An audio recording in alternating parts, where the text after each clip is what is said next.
네,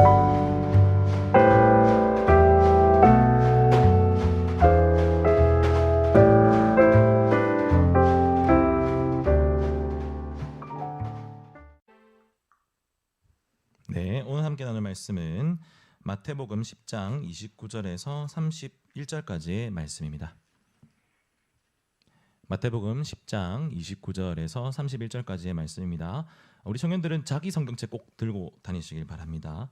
네, 제가 특별히 누구를 가리키고 하는 말이 아니라 그냥 해야 될 것 같아서 하는 말입니다. 네, 자기 성경책 꼭 들고 다니시기 바랍니다. 그 성경책을 앞에 띄우지만 펼치시고 우리가 같이 읽도록 하겠습니다. 마태복음 10장 29절에서 31절입니다. 우리 한번 다 같이 읽어보겠습니다. 시작.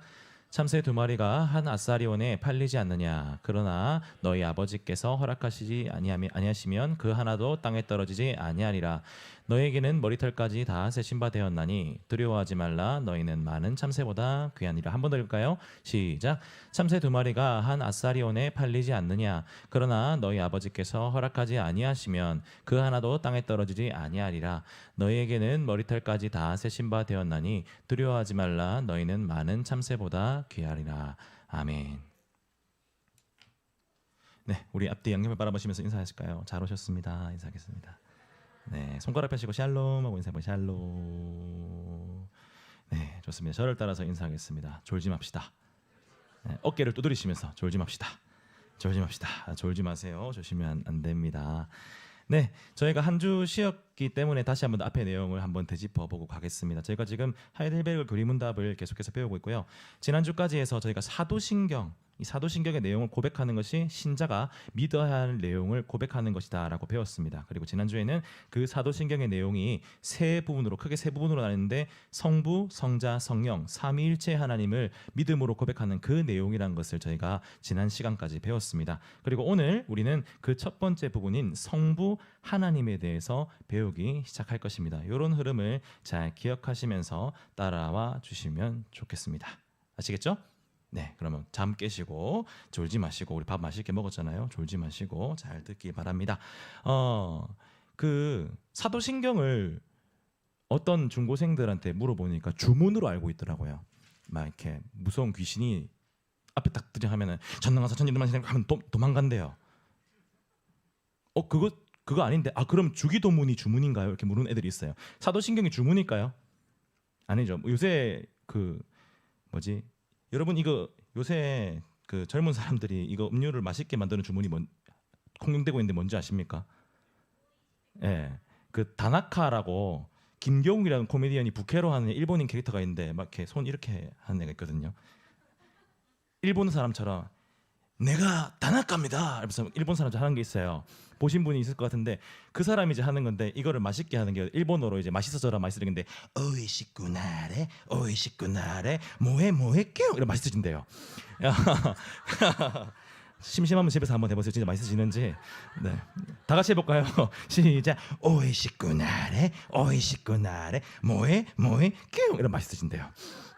이게 이제 음료를 맛있게 먹는 주문이라고 하는데, 사도신경이 뭐 어떤 우리의 마음의 어떤 거룩함이 확, 신성이 막 확 드러나는 그런 주문일까요? 어떻게 생각하세요? 사도신경이 주문입니까?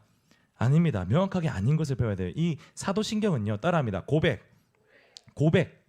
고백이에요. 고백이란 것은 내가 알고 확실하게 인정하고 믿는 것을 내 입으로 시인하는 거예요. 그렇기 때문에 이 사도신경의 내용 제일 첫 부분이 말하는 성부 하나님에 대한 내용은요, 그냥 단순히 지식이 아니라 우리가 하나님을 그렇게 알고 믿어야 하는 내용입니다.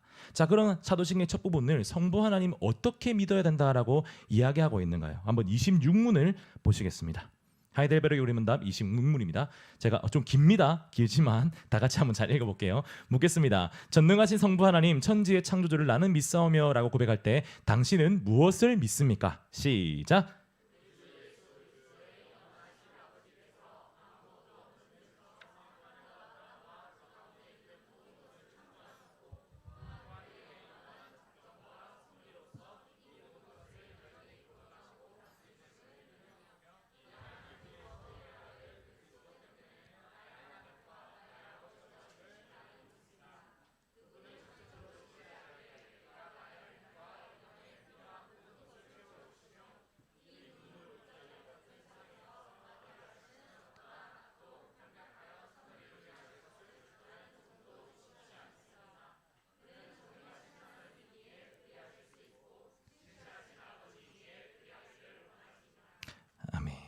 좋습니다.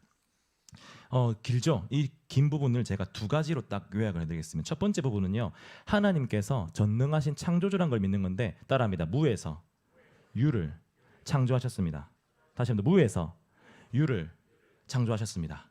보세요. 자, 여기서 짠. 짠 되네. 자, 다시 여기서 샥, 샥, 샥, 샥. 자, 요렇게 하잖아요. 근데 이게 사람들이 보면은 그냥 손이 없다가 카드가 나왔다가 카드가 다시 없어지고, 무에서 유가 됐다가 유에서 무가 됐다 이렇게 볼 수도 있잖아요. 그죠? 근데 뒤에서 보면 이거죠. 이거예요. 그냥 손 뒤로 넘겼다가 손 뒤로 나왔다가. 자, 없는 게 아니라 뒤에 있는 거죠. 그죠? 맞죠? 뒤에 있다가 그냥 꺼내는 것뿐이 아니에요. 자, 이것뿐만 아닙니다. 사람이 만드는 모든 것은요, 다 유에서 유를 창조하는 겁니다. 재료가 없으면 사람은 아무것도 못 만들어요. 발견, 발명 모든 거 다 마찬가지입니다. 원래 있는 것을 가공하거나 새롭게 원래 있었던 것을 이제서야 발견하는 게 인간의 창조고 발견이고 발명입니다. 자, 그런데 여러분, 인간은 그러하지만 하나님은 무에서 유를 창조하신 분입니다. 자, 창세기 1장에 보시면 하나님이 흑암과 혼돈이 있는 중에서 천지를 창조했다고 말합니다. 아무것도 없었다는 얘기예요.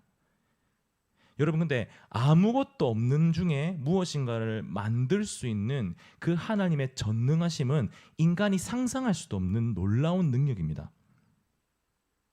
우리가 요리를 해보신 분들은 알겠지만 재료가 없으면 요리를 할 수 있나요? 없죠. 아무리 요리 있습니까? 있어도 못하. 그죠, 맞아요. 재료가 있어야 요리를 할 수 있고, 심지어 어떤 분들은 있어도 못하는 분들도 있어요. 네, 맞습니다. 맞는 말입니다. 못하시나요? 좋습니다. 네, 보겠습니다. 이처럼 인간은요, 재료가 그러니까 모든 게 다 갖춰져 있어도 하지 못하기도 하고요. 그다음에 모든 게 다 없기 때문에 못하는 존재, 그렇게 유한하고 한계가 있는 존재가 인간입니다. 그런데 하나님은 아무것도, 또 그 누구도 도와주지 않았음에도 홀로 모든 세상을 창조하셨습니다. 이게 전능하사 천지를 만드신 하나님을 믿는다는 의미입니다. 사랑하는 여러분, 이 전능한 하나님을 믿으시길 바랍니다. 그냥 만든 게 아니에요. 말씀으로 아무것도 없는 거, 개념조차 없는 거예요. 책이라는 개념이 없고, 물이라는 개념이 없고, 손, 발, 눈, 시선, 공간, 시간, 그 아무런 개념이 없는 무 자체인 이 그냥 텅 빈 곳을 하나님이 채워 놓으신 거예요. 자신의 온전한 능력으로. 그 하나님이 전능한 하나님이십니다. 이 사실을 믿길 바랍니다. 이게 사도신경 첫 번째 부분이 첫 번째로 말하는 거예요. 그리고 사도신경 첫 번째 부분이 말하는 두 번째는요, 그 하나님이 우리의 아버지가 된다는 것입니다. 다시 한번 더 말하겠습니다. 그 무에서 유를 만들어 주신 그 놀라운 능력의 하나님이 우리의 아버지가 된다는 것. 그게 바로 사도신경의 첫 부분이 우리에게 말하는 내용입니다. 이게 어떻게 가능한 일일까요? 아니, 목사님, 하나님이랑 제가 부녀지간, 부자지간이 된다고요? 어떻게 그게 가능하죠? 신이랑 인간이 어떻게 그렇게 부모와 자식 간의 연을 맺을 수가 있나요? 라고 물어보죠. 우리가 보통 생각하기로 하나님을 아버지, 그것도 아빠라고 부를 수 있는 분은 누가 유일하십니까? 우리가 생각할 때 제일 그럴 수 있는 분은 예수님밖에 없습니다. 실제로 예수님은 성자 예수님이라고 표현하죠. 성, 거룩한 자, 아들, 거룩한 아들 예수님, 그리고 아버지 하나님은 성부 하나님이라고 말하죠. 그렇기 때문에 부자지간이 성립되는 것은 하나님과 예수님밖에 없을 것 같아요. 그런데 그 예수님과 같이 우리도 그 전능한 거룩한 하나님을 아버지라고 부를 수 있다고 합니다. 이 근거가 어디에 있을까요? 그것은 성경에 있습니다. 영접하는 자, 곧 그 이름을 믿는 자들에게는 하나님의 자녀가 되는 권세를 주셨으니. 다시 한번 더 해볼까요? 따라합니다. 영접하는 자, 곧 그 이름을 믿는 자들에게는 하나님의 자녀가 되는 권세를 주셨으니. 예수 그리스도를 믿는다는 건요, 그 예수님이 우리의 죄를 대신하셨고 모든 것을 대신 이루어 주셨다는 것을 믿는 겁니다. 그렇다면 이제 예수 그리스도를 믿는다고 고백하는 우리 모든 그리스도인들은요, 그 예수님이 가지신 모든 걸 다 나의 것으로 여길 수 있는 거예요. 그게 복인 거예요. 그래서 예수님이 우리 대신하셨기 때문에 예수님을 하나님의 자녀로 인식하고 믿는다면 그를 믿는 우리도 예수 그리스도처럼 하나님의 자녀가 되는 것입니다. 이것이 성경이 우리에게 말하고 있는 것이며, 그렇기 때문에 사도신경이 우리가 이 전능하신 하나님 아버지의 자녀가 되었다라고 고백해야 된다고 말하고 있는 것입니다. 이 사실을 믿으십니까? 믿으십니까? 그리고 이 사실을 믿는다면, 사도신경의 이러한 첫 번째 부분을 고백한다면 우리의 삶은 너무나도 은혜로 가득 찰 수밖에 없습니다. 왜냐하면 성부 하나님께서는 부성애가 넘치시는 분이기 때문이죠. 제가 이제 여기 이제 참좋은교회 저희 교회에 온 지 한 1년쯤 됐을 때까요. 그때 이제 한창 저희 딸 이든이가 말을 배우기 시작할 때였거든요. 근데 그때 한창 잘 쓰는 단어가 빠빠이였어요. 빠빠이 가는데 이 잔을 그냥 썼어요. 시도 때도 없이.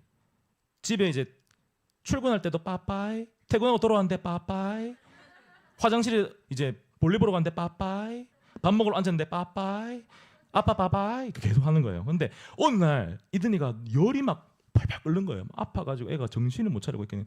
저희도 이제 첫 애고 처음 겪는 일이니까 너무 저도 그렇고 저희 아내도 막 당황스럽게 했는데 갑자기 이든이가 몸을 이렇게 있다가 돌리면서 저희를 보면서 힘없이 아빠 아빠 아빠 이렇게 죽게 와 그런 의미는 아니었어요. 그냥 걔는 자주 썼던 단어예요. 그냥. 근데 상황이 이렇게 있다. 아빠 아빠 근데 와 세상이 무너지는 기분이잖아요. 이들아 저희 아내 벌써 울고 막 빠빠이한테 이게 걔는 그냥 썼을 거예요. 그냥 반가운 마음에 썼을 거예요. 이게 부성애죠. 모성애고 이게 부모의 마음입니다. 근데 여러분 부성애의 그 근거가 어디서부터 시작되는 걸까요? 우리 모성 본능이라고 하잖아요. 그 본능이란 게 어디서부터 시작될까요? 그 인간의 본능이란 것이 어디서부터 시작될까요? 하나님은 우리를 무엇으로 창조하셨습니까? 어떤 모양으로? 하나님의 형상대로 창조하셨어요. 그럼 우리 안에 있는 본능적으로 가지고 있는 이 부모의 사랑은요, 하나님의 것을 닮은 것입니다. 부모가 자녀를 향한 사랑을 본능적으로 보일 수밖에 없다면 그보다 더 크고 완전한 부성애가 부모의 사랑이 하나님으로부터 나오는 것입니다. 이것은 성경에 증명하고 있는 것이고 하나님이 우리에게 가르쳐주고 있는 것입니다. 그렇기 때문에 하나님을 아버지, 아빠 아버지라 고백하는 것이 우리에게 큰 은혜가 됩니다. 그 부성애가 우리를 향해서 완전히 남김없이 다 쏟아져 내리고 있기 때문입니다. 그 사랑의 증거가 무엇입니까? 로마서가 말하죠. 예수 그리스도의 십자가 사랑. 그 사랑으로, 그 희생으로 하나님이 자신의 사랑을 확증하셨느니라라고 성경이 말하고 있습니다. 사랑하는 여러분, 결국 하나님을 아버지라 고백하는 것은요, 그 전능한 무에서 유를 창조하시는 그 놀라운 능력의 하나님의 그냥 아낌없이 쏟아지는 그 모든 능력을 다해서 쏟아지는 그 사랑의 폭포수 가운데 내가 서 있다는 거예요. 그 사실을 내가 믿습니다 라고 고백하는 거예요. 그렇기 때문에 그 고백은 우리에게 큰 유익이 됩니다. 위로가 됩니다. 소망이 됩니다.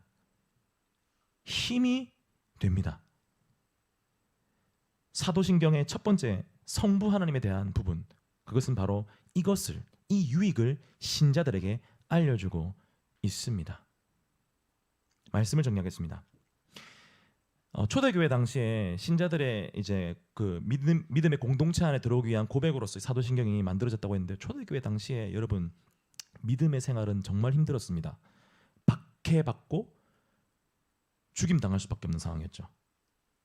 그런 가운데 내가 크리스찬입니다라고 고백하면서 이 공동체 안에 들어온다는 것은요, 내가 내 삶을 다 포기합니다. 지금까지 지내왔던 내 모든 인간적인 삶의 근본을 다 포기합니다 하고 들어오는 거예요. 어떻게 그게 가능한 것일까요? 그것은 이 삶보다 내가 뭐 10년이고 20년이고 30년이고 60년이고 산 이 삶보다 내가 열심히 일궈낸 이 환경보다 이걸 다 포기할 만큼 하나님의 아들이 된다는 것, 하나님의 자녀가 된다는 것이 더 큰 유익이기 때문에 가능한 일입니다.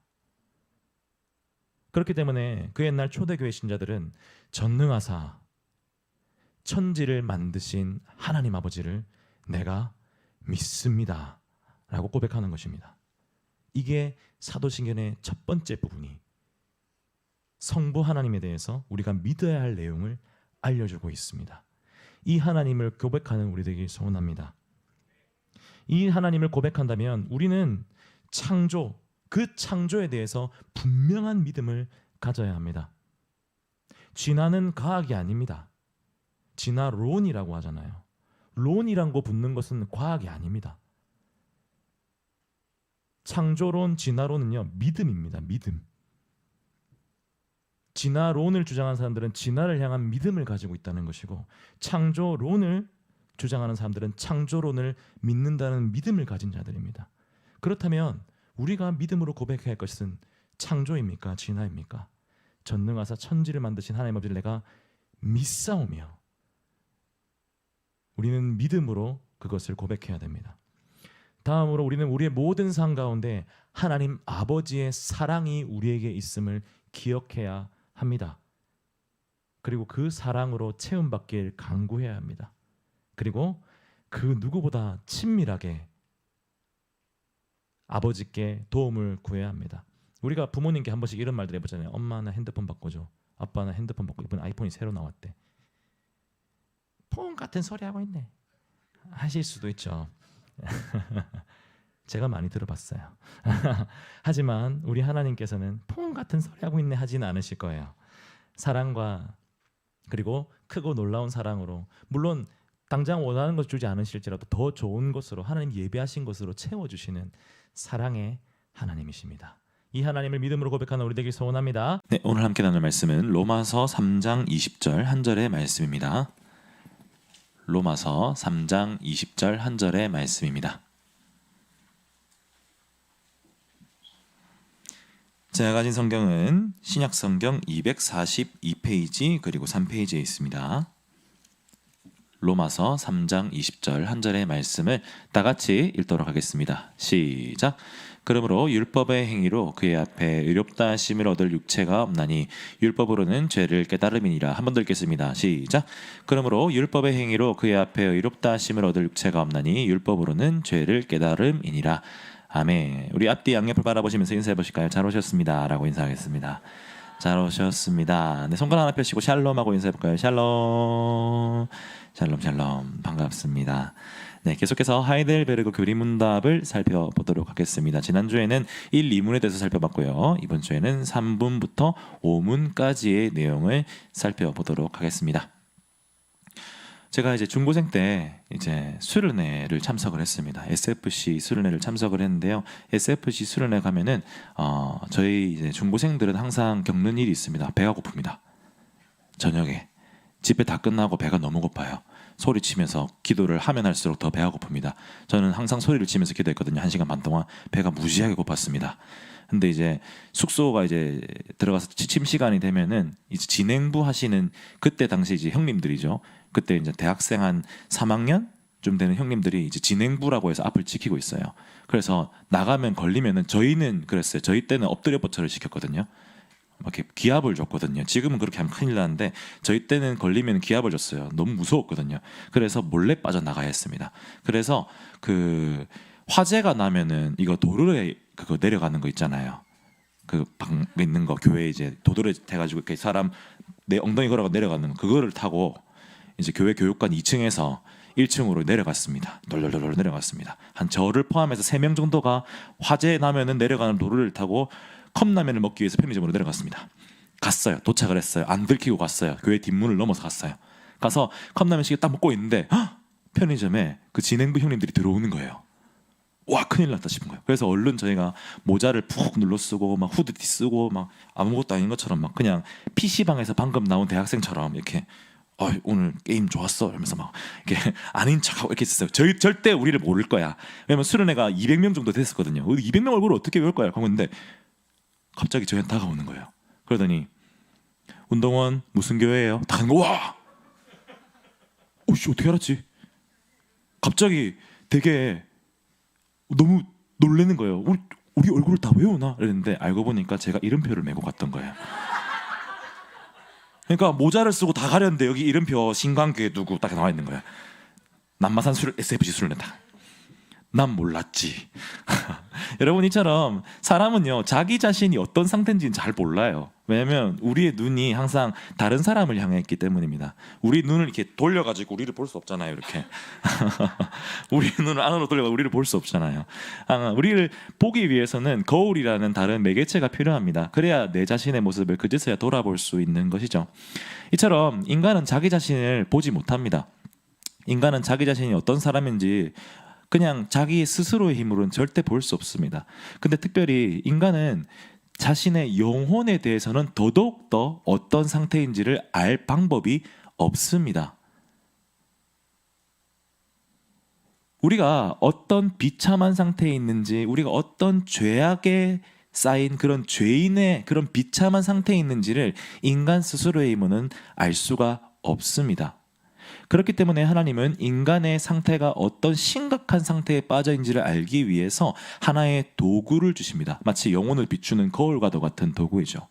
오늘 하이델베르그 산문에서 오문은요, 우리의 죄와 비참한 상태를 알게 하는 그 도구, 하나님이 주신 도구가 무엇인지를 우리에게 밝혀주고 있습니다. 이에 대해서 한번 살펴볼 텐데요. 잠시 앞선 내용들을 짚어보도록 하겠습니다. 하이델베르그 교리문답 1문에서 2문은 우리가 위로받아 마땅한 자들이며 또 그 위로가 참된 위로가 있는데 세상의 위로가 아니라 그리스도께 속하는 것이 우리의 참된 위로라고 말하고 있었습니다. 그리고 그 참된 위로에 속하기 위해서 우리가 알아야 되는 세 가지가 있는데 첫 번째가 우리의 죄와 비참을 알아야 되고 우리의 구원자가 하나님이라는 사실을 알아야 되고 구원한 반응으로 감사가 나와야 된다는 것을 알아야 된다고 2문에서 말했습니다. 그리고 3문에서 5문부터는 이제 죄와 비참을 아는 것에 대해서 이제 이야기하기 시작하는 거예요. 이런 흐름 가운데 있다는 것을 잘 한번 기억하시면서 한번 3문에서 5문 죄와 비참을 아는 것, 하나님께서 그 죄와 비참한 상태를 알기 위해서 우리에게 주신 그 도구가 무엇인지를 살펴보도록 하겠습니다. 자, 인간은 죄와 비참의 상태를 알 수 없다고 했습니다. 그죠? 생각해 보십시오. 만약에 제가 여러분들이야 이제 신자, 우리 안에 이제 신자들이 많으니까 우리는 죄인입니다. 이러면 여러분들이 어떻게 하겠습니까? 아멘 하시겠죠. 신자니까 믿으니까. 근데 제가 정말 생판 모르는 사람한테 어떤 사람한테 찾아가지고 전도를 하는데 탁 가가지고 우리 이순희 집사님 이제 불신자라고 가정하고 제가 안녕하세요. 얼굴이 좋으시네요. 이단 같잖아요. 이렇게 좋은 기운이 있으시네요. 이렇게 할 수 없잖아요. 그러니까 가가지고 근데 당신 죄인입니다. 이러면 뺨을 맞겠죠. 이 뭐라 해서 너? 탁 뺨을 때릴 수가 있는 거잖아요. 거기다 더 한술 더 떠가지고 제가 누구한테 가가지고 당신은 비참한 상태에 있습니다. 기분이 나쁘겠죠. 저희 이제 아파트 1층에 맥라렌이라고 스포츠카가 한 개 있거든요. 되게 멋있습니다. 날개가 이렇게 열려요. 이렇게 열리는 게 있는데 그 차주가 누군지 보지 못했는데 만약 그 차주를 제가 만났다고 생각합시다. 불신자예요. 전도를 하는데 당신은 비참한 상태에 있어요. 저는 추리닝 입고 있는데 그분은 맥라렌을 타고 있는데 제가 비참한가요? 당신이 비참한가요? 물어볼 수 있지. 누가 더 비참하겠어요? 저 추리닝 입고 저는 막 당신은 비참합니다 하는데 막 여기 금반지 막 구찌 막 루이비통 막 베르사체 막 다 있는데 막 맥라렌 뿅뿅 하고 있는데 당신이 비참할까요? 내가 비참할까요? 할 말이 없는 거예요. 이처럼 그냥 사람들에게 당신은 죄인입니다. 비참합니다. 하면 그걸 몰라요. 알 수 있는 방법이 없습니다. 그렇기 때문에 하나님은 우리의 죄와 비참을 알아챌 수 있는 도구를 주신다라고 하이델베르그 교리문답 3문이 말합니다. 우리 하이델베르그 교리문답 3문을 한번 보여주시겠어요? 네, 제가 묻겠습니다. 답을 읽어주십시오. 묻겠습니다. 어떻게 당신의 비참함을 알 수 있습니까? 우리가 1문, 2문을 통해서 배웠던 사실은요, 분명한 것은 모든 인간은 다 비참한 상태에 있다는 거예요. 죄인이고 위로받아 마땅한 상태에 있다는 겁니다. 무슨 말입니까? 우리가 처음에는 하나님의 형상으로 지어졌기 때문에 하나님께 공급을 받아서 완전해지는 행복함에 이르는 존재가 되었는데 그 죄 때문에 그 관계가 끊긴 거예요. 더 이상 공급받을 방법이 없는 거예요. 그렇기 때문에 우리는 죄인으로서 비참한 상태 가운데 있다고 얘기하는 거예요. 그런데 사람들이 이거를 깨달을 방법이 없습니다. 깨달을 능력이 없습니다. 그렇기 때문에 하나님은 이 죄와 비참을 깨달을 방법을 주셨습니다. 왜냐하면 환자가 자기가 병이 든 줄 모르면은 의사를 찾아가지 않기 때문이에요. 자기가 병에 걸린지 인식을 해야 의사를 찾아가서 그 병을 나을 수가 있기 때문에 하나님은 우리에게 우리의 죄와 비참의 상태를 깨닫게 하는 이 하나님의 율법이란 도구를 주셨습니다. 그럼 하나님의 율법이라는 이것이 어떻게 우리의 죄와 비참을 깨닫게 하는 것일까요? 헬라어로 죄라는 의미를 가진 단어는요. 여러분 한 개 또 배워가시기 위해서 제가 또 헬라어 단어를 한 개를 드리겠습니다. 따라해 보실까요? 하마르티아. 티가 이게 혓바닥을 여기 앞니 뒤쪽에 대셔야 됩니다. 하마르티아. 다시 하마르티아. 그냥 제 맘대로 한 거예요. 그냥 하마르티아인데 그냥 있어 보이잖아요. 이렇게 하면 그냥 하마르티아보다는 하마르티아 하면 있어 보이잖아요. 네, 정확한 거는 제가 다시 한번 더 발음 기호를 찾아볼게요. 하마르티아라는 단어인데 이 하마르티아라는 단어가 뭐냐면요. 관역을 벗어나다예요. 관역을 벗어나. 이거 제 활인데 창을 던지는 관역이에요. 창을 던진 관역을 벗어나는 거. 그러니까 원래 꽂혀야 했던 목적지에서 벗어나는 게 하마르티아예요. 그러니까 원래 내가 처음에 맞추고자 했던 그 관역을 벗어나는 것이 하마르티아라는 거죠. 무슨 말이냐면 죄라는 것은 무엇입니까? 그것은 원래 처음에 계획했던 것을 벗어나는 모든 게 죄라는 거예요. 이 처음 계획했던 게 누구의 계획일까요? 하나님의 계획입니다. 그러니까 하나님의 뜻을 벗어나는 모든 게 죄라는 겁니다.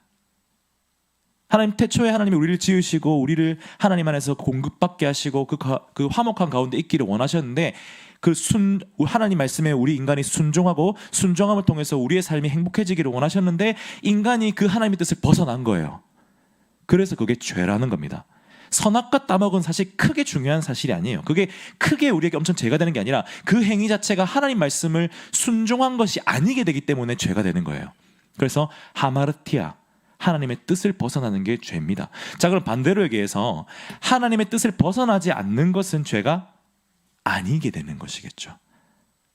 그렇기 때문에 하나님은요, 우리 인간에게 하나님의 뜻이 무엇인지를 알려주시는 겁니다. 그래서 하나님의 뜻이 무엇인지, 내가 원래 벗어나지 않아야 되는 것이 무엇인지 그 온전한 하나님의 뜻을 알려줌을 통하여서 우리를 마치 거울 보듯 비춰보게 하시는 거예요. 자, 내가 원래 너희들 처음에 계획했던 뜻은 이거야. 이게 온전한 뜻이야. 그리고 그 뜻에 우리의 모습을 비춰보는 겁니다. 그리고 깨닫는 거죠. 우리가 잘못되었구나. 이게 바로 율법이에요. 무슨 말입니까? 우리의 삶의 바른 가치관이, 우리가 살아가야 되는 삶의 바른 가치관이 율법이라는 겁니다. 제가 전교 338명 중에서 328등을 했어요. 중학교 때. 중학교 이제 2학년 1학기 중간고사 때 338명 중에서 328등을 했어요. 그 뒤에 10명이 있었잖아요. 그 10명 중에 5명은 체육 특기생이었어요. 그럼 제 뒤에 5명이 있었잖아요. 더 충격적인 사실은 제 바로 한 단계 위에 327등이 체육 특기생 하다가 다시 공부하겠다고 돌린 애였어요. 걔가 저보다 한 등수 위에였어요. 제 DNA도 더 심한 애들이겠죠. 걔들 덕분에 제가 살았어요. 마음에 좀 위안이 없더라고요. 어쨌든 338명 중에 328등 했던 애가, 제가 그때 말씀드렸지만 정말 기도를 열심히 하고 마음을 바로잡고 공부딱 해가지고 그 다음 시험에 전교 30등이 되었습니다. 평균 49점이 평균 90.8이 됐어요. 이 어마어마한 역사죠. 이 놀라운 일, 기적과도 같은 일이에요. 어쨌든 일단 그거는 그 이후의 일이고요. 그래서 제가 그 잘 친 시험 90.8이 나온 시험에 이제 답안지를 매기고 있었어요. 그래서 저희 반에 전교 5등이었나 했던 친구가 있었어요. 그 친구 이제 답안지가 정답이 가깝잖아요. 그래서 제가 그 친구 옆에서 시험지를 매겼어요. 근데 시험지 빌려줄래? 딱 매겼어요. 제가 그래서 맞았나? 우와 대박!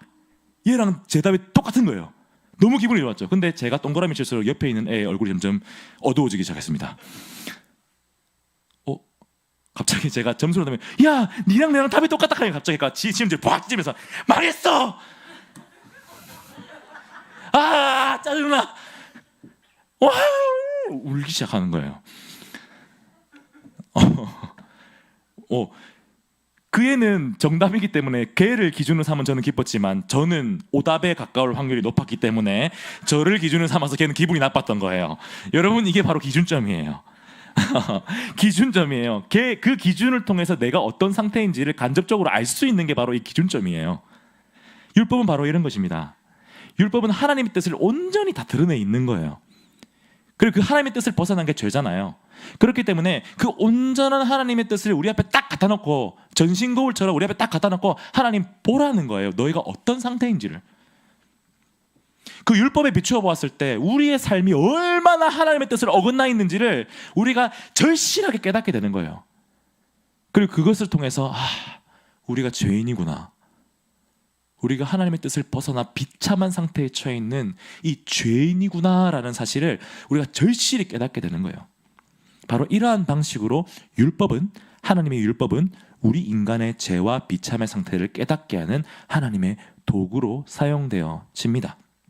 자, 그렇다면 그러한 하나님의 도구, 우리의 죄와 비참을 깨닫게 하는 그 하나님의 도구인 율법을 통하여서 우리 인간을 한번 바라보면 우리 인간이 어떠한 모습으로 보일까요? 한번 살펴보겠습니다. 우리 하이델베르그 그림문답 4문을 한번 보여주시겠어요? 제가 묻겠습니다. 하나님의 율법이 우리에게 무엇을 요구합니까?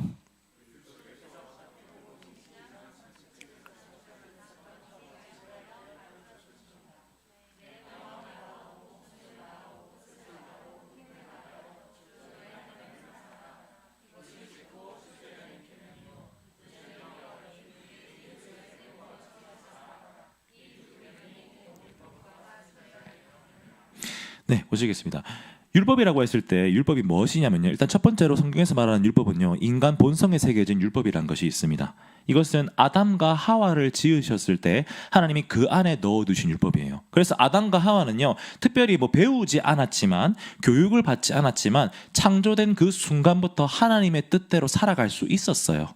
그런데 그 아담과 하와가 타락하고 나서 우리의 본성에 새겨진 율법이 희미해지기 시작합니다. 근데 그 흔적이 남아있어요. 그래서 하나님을 믿지 않는 일반적인 세상의 사람들도 도덕적이고 윤리적으로 살 수 있는 것입니다. 그게 우리 안에 본성에 새겨진 율법의 흔적이라고 하는 것이에요. 그리고 그 이후에 그 희미해진 인간의 그 삶의 모습을 바라보시고 하나님이 이제 하나님의 백성들에게 새롭게 율법을 만들어서 주십니다. 그게 바로 하나님의 율법, 이 말씀이죠. 그리고 그 말씀을 요약을 해서 탁 주시는 게 성경에 나오는 십계명입니다.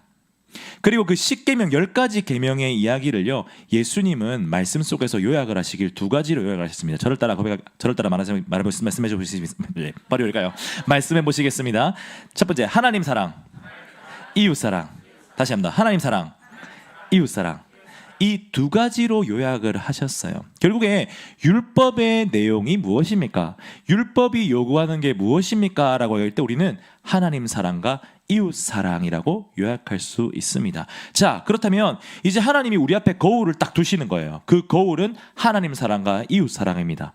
이 2가지를 잘 하느냐 안 하느냐에 따라서 우리가 죄인인가 아닌가, 우리가 죄를 짓고 있는가 안 짓고 있는가, 우리가 비참한 상태에 처해 있는가 아닌가를 알 수 있는 거예요. 한번 비교를 해볼까요? 하나님 사랑, 여러분 하나님 사랑하십니까?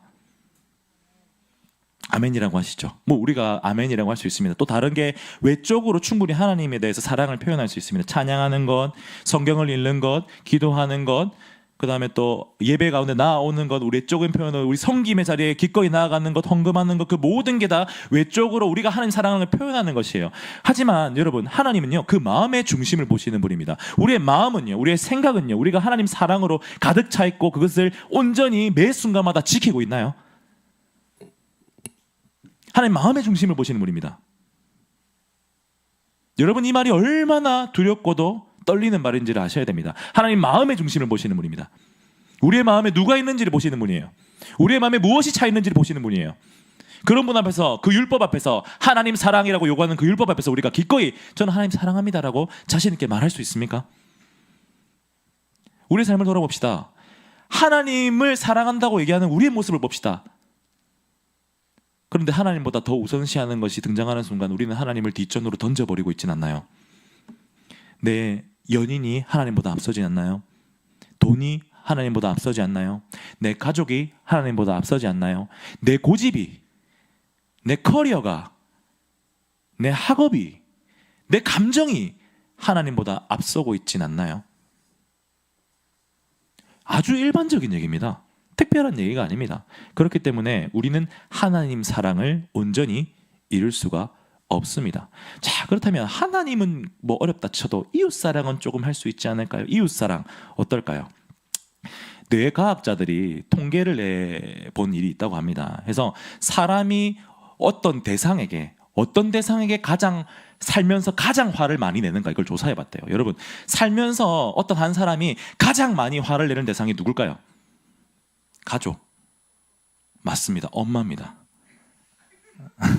이 통계학적으로 뇌과학자들이 연구를 했대요. 한 사람이, 한 개인이 살면서 가장 많이 화를 내는 대상은 1위가 엄마입니다. 2위가 누구게요? 아니, 아빠한테는 화를 못 낸대요. 아빠는 좀 무섭대요. 1위가 엄마고요. 2위가 부부, 배우자입니다. 2위가 배우자입니다. 그러니까 지금 결혼하지 않으신 분들은 여전히 1위가 엄마란 얘기예요. 잘 돌아보세요. 결혼하는 순간 이제 2위 이제 부부가, 배우자가 생기고 3위가 누굴까요? 형제 자매입니다. 그리고 마지막 4위가 누굴까요? 자식이야, 자녀. 결국에 뭐냐면 1위부터 4위까지가 다 자기랑 가까운 사람이에요. 1위부터 4위까지가 다 자기랑 가까운 사람이고 자신이 소중하게 생각하는 사람인 거예요. 뇌과학자들이 이게 되게 이상한 거예요. 소중하게 생각하면 화를 안 내야 되는 거 아닌가? 왜 그렇지 하면서 뇌과학적으로 연구를 해봤대요. 인간의 뇌 속에 나라는 걸 인지하는 부분이 만약에 이쪽에 있다면 나 말고 타인이라는 부분을 대상을 인지하는 부분이 이쪽에 있대요. 완전히 반대에 있는 거죠. 그런데 특별히 부모님, 자식, 배우자, 형제 같은 나와 가까이 있는 사람일수록 인지 영역이 나 쪽에 가까이 있다는 거예요. 나를 인지하는 영역에 가까이 들어가 있다. 이게 무슨 말이냐면 나의 소중한 가족과 배우자와 자녀들은 나로 인식한다는 거예요. 남이 아니라 나로 인식한다는 거예요. 그래서 결과적으로 저기 사랑하는 내 배우자, 내 자녀, 내 부모님은 난데 왜 통제가 안 되지? 왜 난데 내 맘대로 안 되지? 난데 왜 내 말을 안 들어주지 하니까 화가 나는 거예요. 더 화를 내는 거죠. 뇌과학자들이 그렇게 결론을 내렸다고 합니다. 여러분, 저는 이것을 재밌게도 보았지만 또 다르게 해석해 본 게 뭐냐면 결국 인간은 이웃사랑을 제대로 할 수가 없다라는 걸로 해석이 되었습니다. 소중한 사람일수록 더 사랑하기 쉬운 게 당연합니다.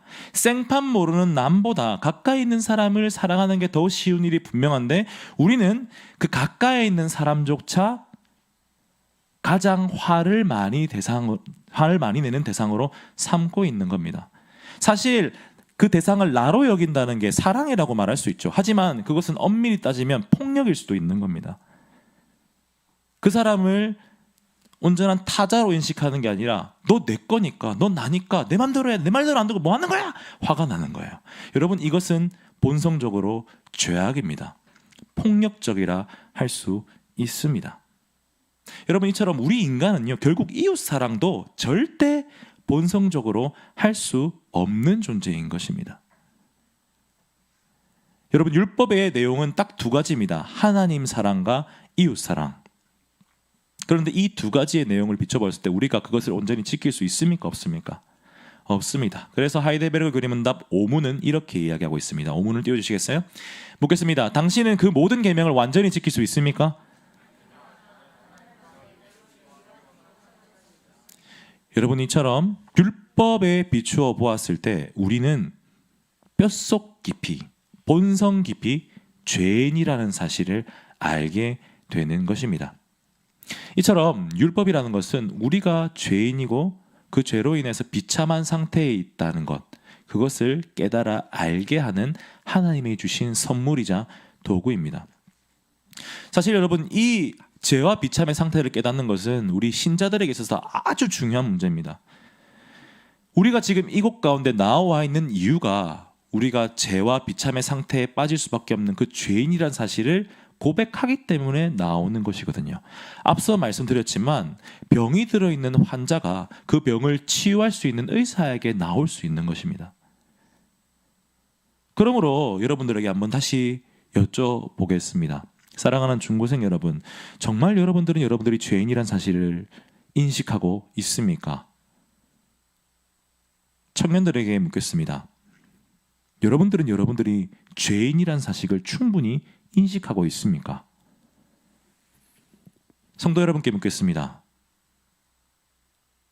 내가 죄인이란 사실을 마음속 깊이 인정하고 계십니까? 만약 그러하다면 하나님을 찾는 우리의 마음이 달라야 할 것입니다. 그냥 교회를 나와서 내가 맡은 일을 다 하고 예배 끝나고 돌아가는 것으로 만족하지 않아야 합니다. 내가 잘못됐다는 것을 율법을 통해 하나님 말씀을 통해 알았다면 그것을 바로 잡을 수 있는 그 은혜를 간구해야 합니다. 예배를 통해서 그것을 얻고자 간절히 구해야 됩니다. 그리고 삶 속에서 적용하려고 하는 노력이 있어야 됩니다. 그래서 우리가 지금 이곳 가운데 나와서 하나님께 예배를 드리고 그 말씀을 듣고 있는 것입니다. 사랑하는 여러분, 저를 따라 고백하겠습니다. 나는 죄인입니다. 하나님의 율법을 나에게 비추어 보니 나는 틀림없이 죄인입니다. 이 사실을 기억하는 우리 되길 간절히 소원합니다.